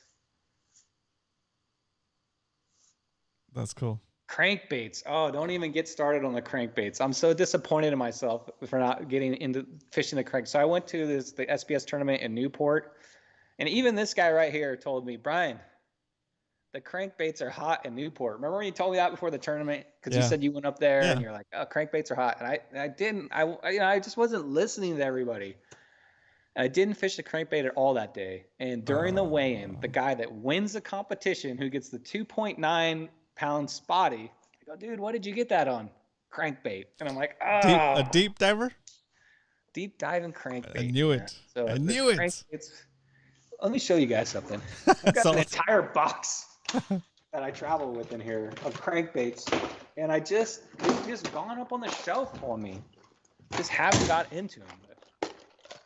I've got all this in my boat at all time. And I would say, Roman, I haven't fished a crankbait in 3 months. Oh, man. Newport, man, I'm taking this case with me, and I'm going to force myself. Boat shelf. Yeah, boat shelf. I'm force myself to get into the crankbaits. Don't even bring them up. Shelf baits, live bait for Jesse, yeah. I know live bait works. There's no question. And the cool thing about live bait when you're fishing the bay is you don't know what you're going to get. It could be an angel shark. It could be a leopard shark. It could be a 20-pound ray. Dude, Marvin, rattle traps, dude. That works in the bay, dude. Rattle traps. Yeah. You know, like lipless crankbaits. Lipless crankbaits, yeah. They sink because they'll go far enough. They'll go deep enough. But I don't know. It's just something that I don't know if I don't have the confidence in fishing them all the time, or I don't know. It's not something I grab. I love fishing a crankbait though. There's nothing, because a crankbait fish, when it hits it, it's violent. It's like and you know what? The hookup percentage on it's super high because of its trebles. Yep. But when you get a crankbait fish and you swing for the fences setting that thing, and it's a violent and it's a fun fight, I love fishing that bait. Gulps are my go-to bait. Everybody's going to agree with you on that. Yep, lipless works for spotties. I know, Carl, and while a show like a year ago, I said I was going to spend more time on that, and I procrastinated. I didn't really do it. Slack. 100 lipless crankbait casts. So we're going to leave this subject, and I'm going to go on to the next one. And I appreciate that Bacon Bit put these questions in Fishy Hour. If you guys have questions for me and Roman that you'd like, maybe a topic or a question that you'd like discussed on the show, we really appreciate that because it gives us ideas, There's no book out there for how to do Fishy Hour. Me and Roman pretty much come up with all this stuff ourselves. So questions we love to answer, helps us out, helps us fill the show. So put some questions and topics that you'd like discussed on Fishy Hour, please. It's in Discord. If you don't know what Discord is, Salty will put up the link so you can join our Discord. One of his questions is he's taking out his kids. I'm not sure if it's for the first time, but he's asking how basically to get kids out on the water and take them out and I guess get them interested in fishing. And let me just tell you kind of my background with kids, Roman. Obviously, I raised 2 kids. One of my son, who I fished with, he was my fishing. I'm gonna cry. He was my fishing partner for from when he was 2 years old till he was 15 years old. And I'm not kidding. I fished with him probably every single weekend. I mean, that was our jam. We did it constantly. But kids grow up, they become teenagers, they get licenses and girlfriends. So unfortunately, you're not cool enough anymore. your best fishing buddy is no longer, he still fishes. Yeah. He fishes, but he fishes his own deal. But so I have experience with him, and I also was, if you guys don't know, I was a Boy Scout leader for many years, and I was the San Diego fishing merit badge counselor for 6 years in San Diego. So I've taught the fishing merit badge to lots of kids. So I do have some experience teaching kids how to fish. Very cool. Okay, here's my advice. First advice. A lot of guys not gonna like this. Do not go buy this. Do not, no matter how tempting, no matter how much your kids love Paw Patrol, which this is, this right here can make a day for a parent and the kid a nightmare because these, I mean, they're fun. They look like fun. You cast them with the push of a button. But trust me, guys, as much as experience as me and Roman have casting these things, these are not easy to get a good cast on. They're they're fun for us because we have little kid caster tournaments. But for a kid, I think this is more of like a gimmick. So don't, as much as your kid wants it, maybe buy it for him just as a gimmick, but don't use it as his primary fishing. Go out and get him his own basic like Walmart spinning reel setup. Doesn't get $20 Shakespeare setup, that's fine. Just something that has a bail that can open and then he can actually cast. Because this guy right here trying to teach this is nearly impossible. So that's one of my first pieces of advice. Don't buy them that. Just get them their basic setup. And you know what? Make it fun. Go out and let them pick out their Walmart. You obviously tell them you're not going to go out and buy a Phoenix rod with a Nazi reel. But no, just get them the recommended specs. Okay? Because remember, just because your kid is fishing this rod, this combo, right? You're still catching the same fish, right? Mm-hmm. I mean, you're not. It's you want the tool for the job, right? You want the tool to catch that fish, and that fish isn't changing just because it's a different person fishing it. Okay, so that's a really good point. The kid casters are for our kid caster tournaments only. Okay, and then I was gonna say, with kids, they like stuff that's like repetitive or like little things you can learn, like the casting procedure for my kids. I teach them is like they use spinning reels, and they use regular full functioning spinning reels. They hold the line with their finger, right? They open the bail, and they cast and let go of the finger. That's it. That's their little pattern, and they know that the lure can't be on the guide. It's gotta have at least a foot or two, right, before they can cast it. And then I can hear them talking to themselves.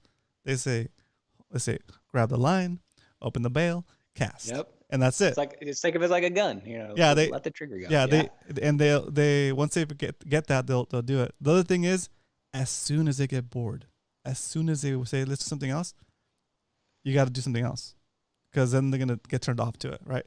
And the last thing I have for you is, if they're fishing, you're not fishing.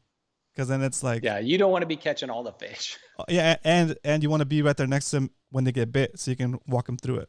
Like not take the rod, but like verbally tell them, coach them through catching it and landing the fish. Like that's the whole fun, right?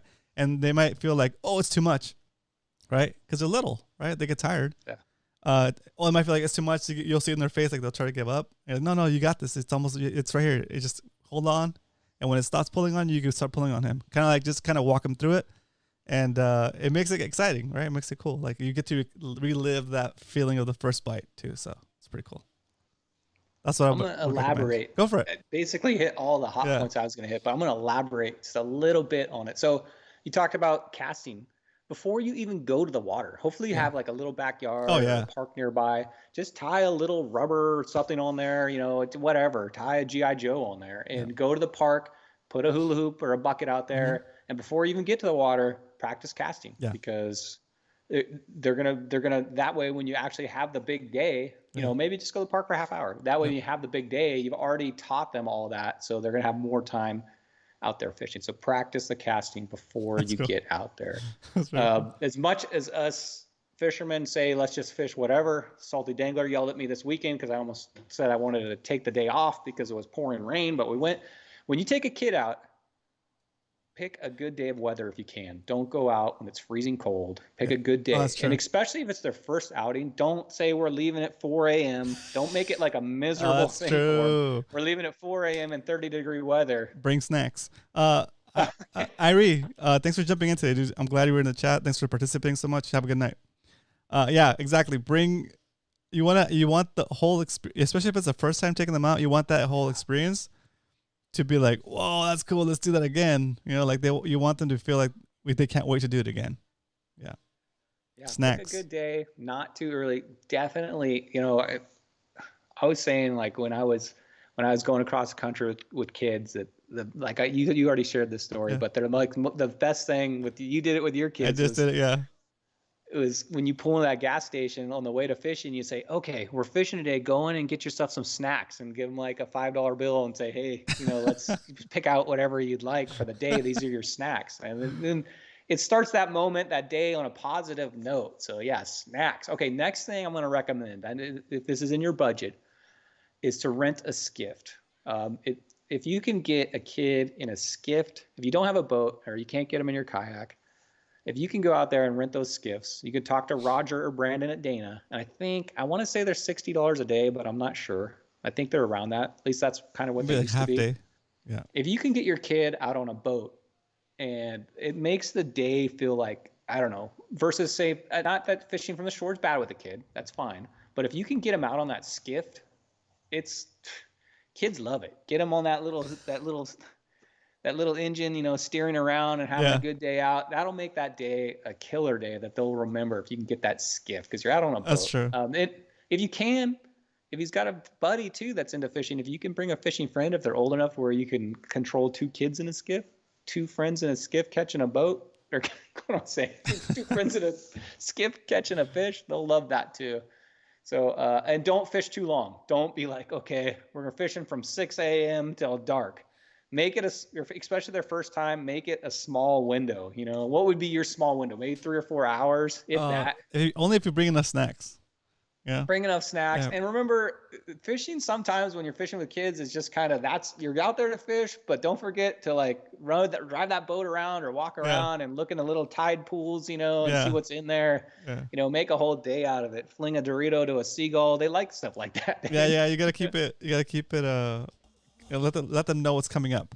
You know, let them know what's coming up. Prepare, yeah. Like, okay, we're gonna go here, and then we're gonna swing by there. We're gonna check out the pond. Take them to the barefoot. What is it called? Barefoot bar. There pool. You go. Look at the yellowtail in there, or whatever they got in there. And be like, So go ahead. These are just. I mean, you've always had experience with this too. And yeah, like you said, let them know the expectations. Don't let them know that hey, this is what we're gonna do today. Just make a total good outing out of it. And my last piece of advice is to have patience. There's Eric says, take him out for 14 hours, train them right. That had a rod and he just javelined it into the water. And I was like, oh my gosh, it was a cheap rod, but just have patience. Kids are going to be kids, you know, try to keep your temper down and have patience. I know that's the hard part sometimes. And if you put in the time on these kids, you're going to have a fishing buddy for life. Me, I still have a fishing buddy for life, but I have my kid, I have fished. I'm going up to Clear Lake to fish the one open with him. And to me, I look forward to that because I get to fish with my son. He's my fishing partner. And if you can have a son or a daughter that is your fishing partner, when you go home at night and you sit down and your son goes, you want to watch a YouTube video on fishing? I'm like, oh God. So you have somebody at your house too that is into the same thing. So if you have a kid into fishing, you think they're going to get into them, get them out there. It'll be the best thing you ever did. And we got to do PB shout-outs, and then Roman, we are going to be done here. Here we go. PB shout-outs. You ready? Sorry I rambled so long. No, it's good. That was a good segment. I like it. That needed to be said. Here we go. You ready? Let me know when you're ready. I need a second. I told my kid that once, and he's like, 1001? And I was like, you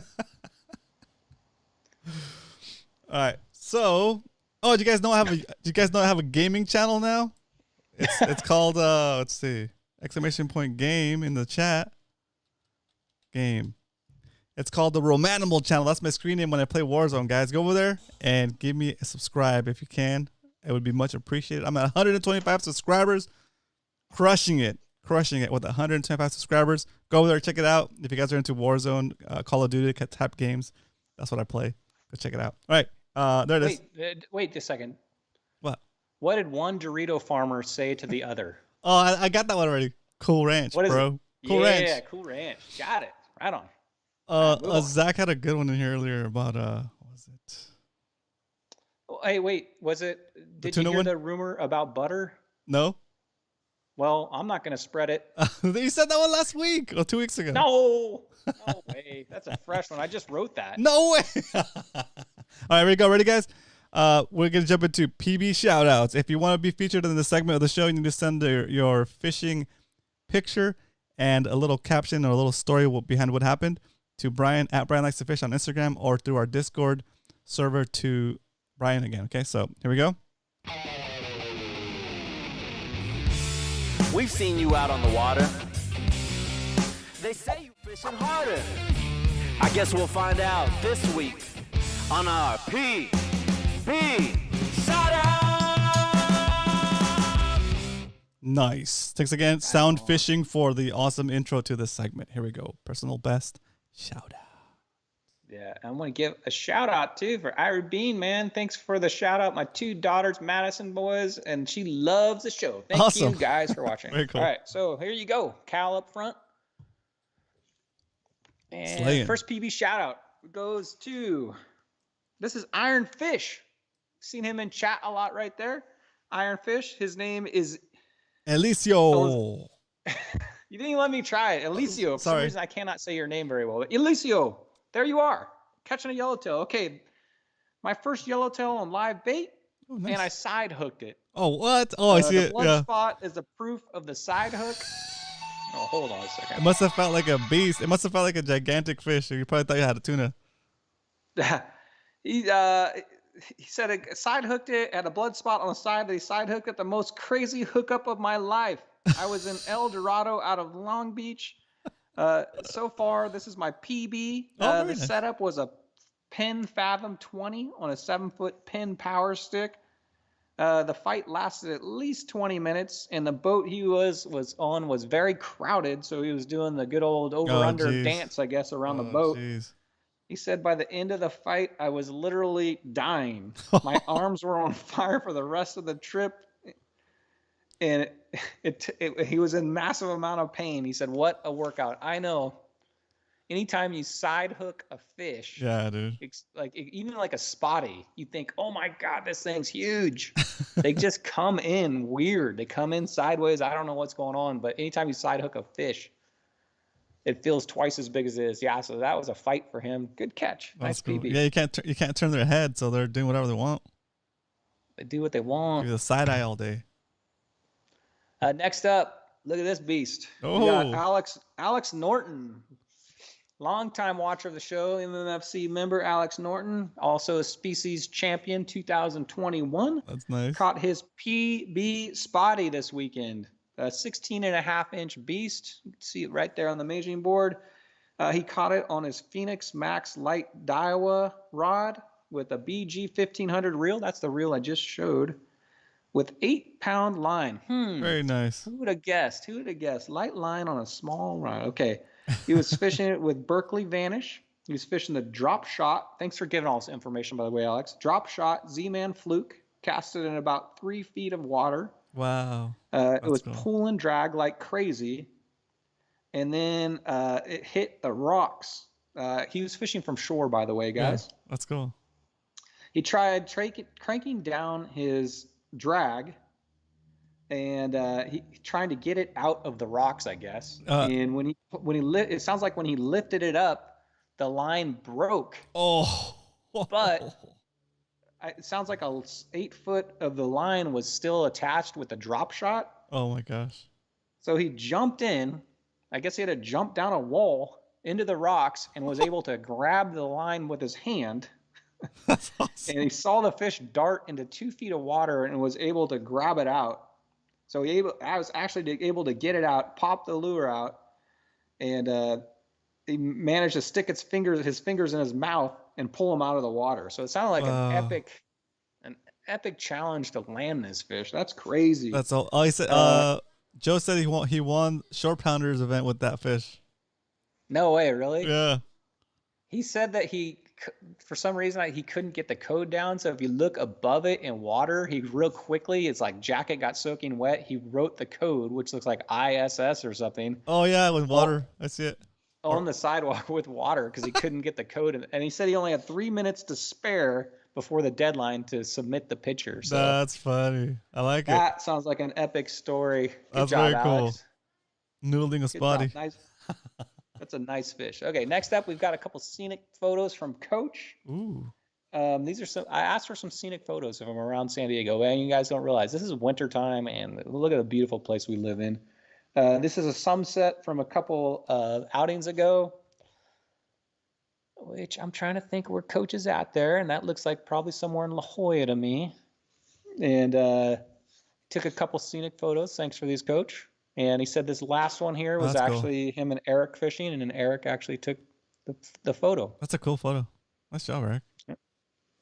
So thank you, Coach, for sharing those. There's another beautiful one. That looks like possibly Mission Bay Jetty to me, too. Yep. Be careful on those rocks, Coach. Yeah, those things are. Next up, we got Dave, Fish Perfect, pulling in a PB. He caught this smelt in Mission Bay on a cool bait underspin. His PB. He thought he'd had himself a world record. I guess him and Zach went out fishing out on the boat. That's cool. And he thought he had a world record. And unfortunately, it wasn't quite a world record. He weighed it. I mean, that thing's a beast for a smelt. Yeah. 14-inch. Dang, that's a beast. It weighed 0.58 pounds. And the world record is actually 1 pound even. So one of us is going to beat that record. Now that we all know, if you get a 1 pound smelt, I think I sent him the exact specs of the world record. I think it was almost 17 inches. So if you get a 17-inch smelt over 1 pound, you got yourself a world record. Dude, that's like twice the size of that fish. That would be enormous. I know. Dude. I know. I didn't know those things got that big. Yeah.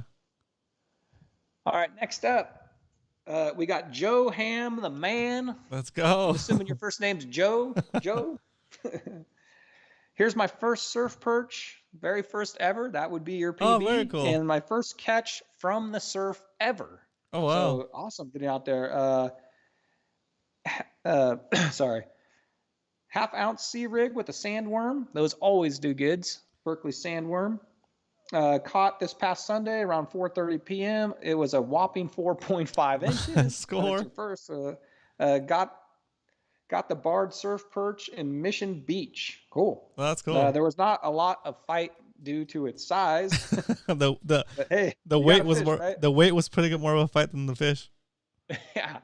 Until then, I had only really targeted spotties, other than some other bay fish. So definitely was a different bite. That's cool. So congratulations on the PB. He got me 2 scenic photos also. That's beautiful nice. photo. That's like the green flash right there. This one is from Santa Clara Point from the sand. And this nice one too. right here is from Harbor Island. Yep. So The pipe. thank you for cool photos. Here we go. Oh, let's Look at this guy. go. This is SoCal Man 22. You never got me your first name, but SoCal Man 22. Look at that thing. Dang, Good dude. gosh. Where Okay, is this that? is his PB red snapper out of the Bay of LA. Dang. That thing is nice, dude. He said the red snapper was caught on a UC Wahoo rod with an Avid JX Raptor drop looper. And he caught it on a Super Panga in Bay of LA. He said it That's so pulled cool. hard. It went into the rocks. Oh, I don't know how he got that out. Got it out of the rocks, and he ended up with 2 of those by the end of the day. This was the big one. He said that fish right there made enough tacos to feed 8 people. dang, that's perfect. 8 people, that's it. Man, that's a lot more than 8 people. What up, Diego? What up? Welcome to the show. Thanks for cruising by, dude. Big gulps to you from Mission Hills. Let's go. Hey, thanks for watching the videos, dude. Welcome to the show. Thank you. Yes. We do this show Mondays and Wednesdays, dude. I asked him, because I've always got to ask this, anybody that fishes Bay of LA, if you caught any spotties up there, and he said yes, he did, and he said they were pretty good size, he thought. But, I mean, he was too busy catching gigantic red snappers, I guess. And that is the end of PB shoutouts, Roman. Very nice. I like it. Very cool. All right, coming I'm back gonna to the stop my main screen share. screen. Gonna go split screen with Brian as soon as he's ready. Bam. There we go. That was cool.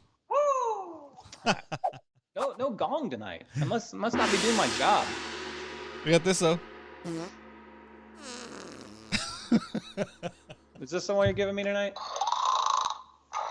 I hope not. All right, end of the show. I'm gonna do it.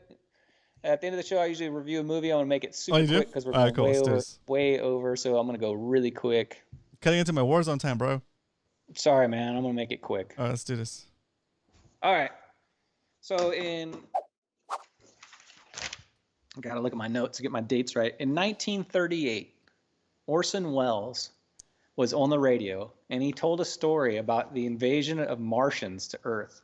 And in 1938, I don't know if people were gullible or just weren't desensitized as we are now to everything that's going on, but it caused a stir, Roman. People thought there was really an alien invasion. So Orson Welles was on the radio. I don't know if it was for hours, but maybe an hour-long talk, show, just like Fishy Hour, but Orson Welles. Yeah. And people were listening to the radio because before TV, just sitting there listening to this, and it caused this, I guess, calamity. I don't know how else to describe it. So since then, they have made movies. This was a book originally that Orson Welles read from. They've made this movie several times, and my favorite version of this movie stars Tom Cruise. It was directed by Steven Spielberg. So when he directs something, it's probably going to be pretty good.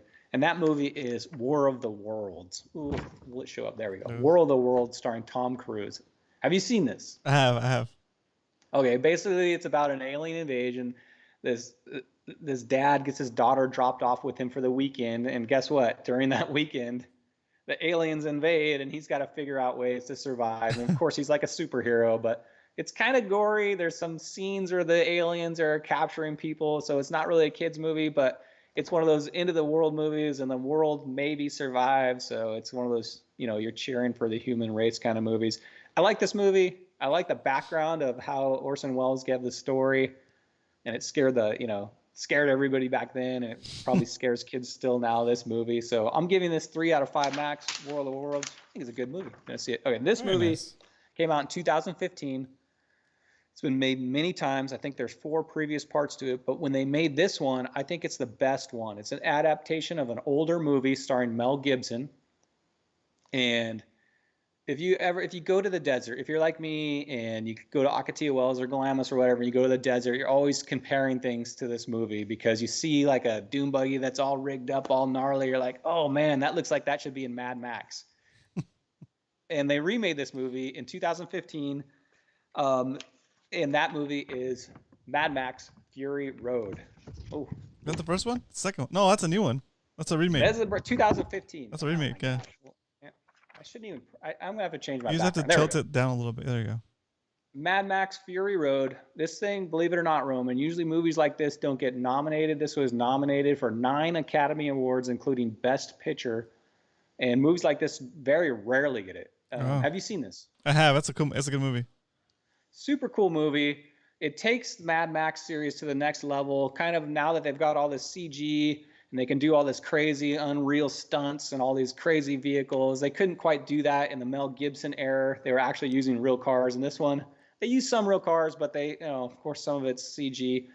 Makes this movie killer. I love this movie.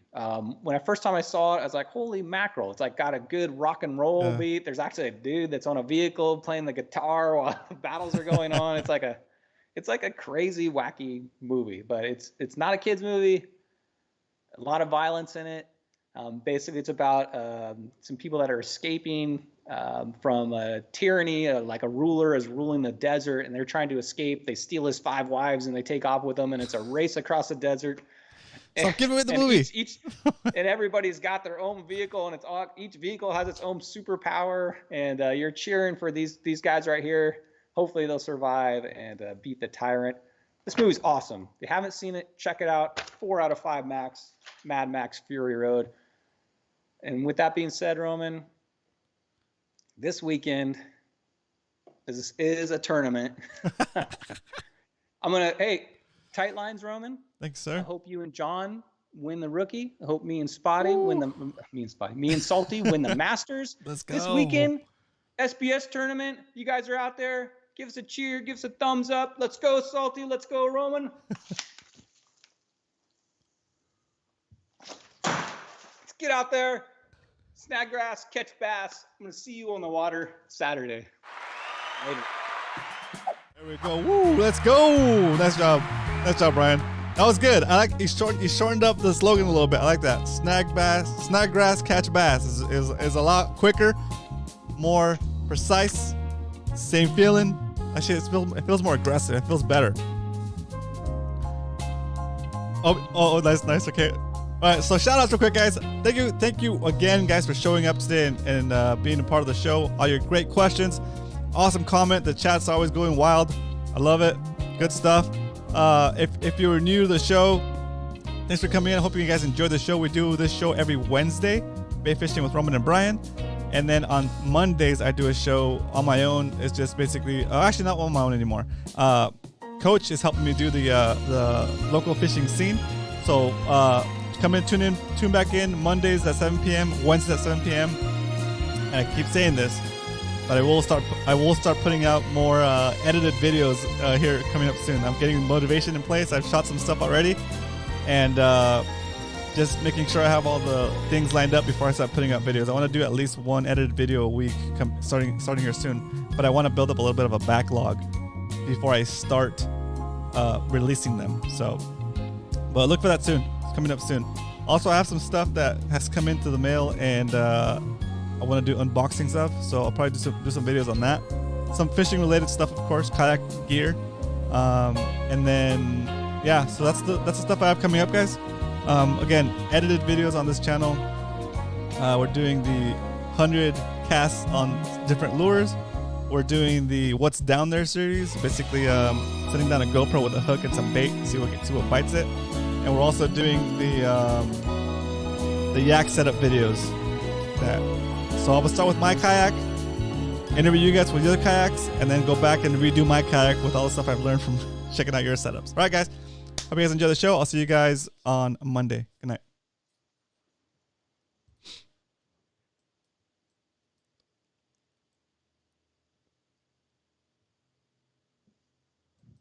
All right, that's good. All right, that's funny, dude. Okay, so like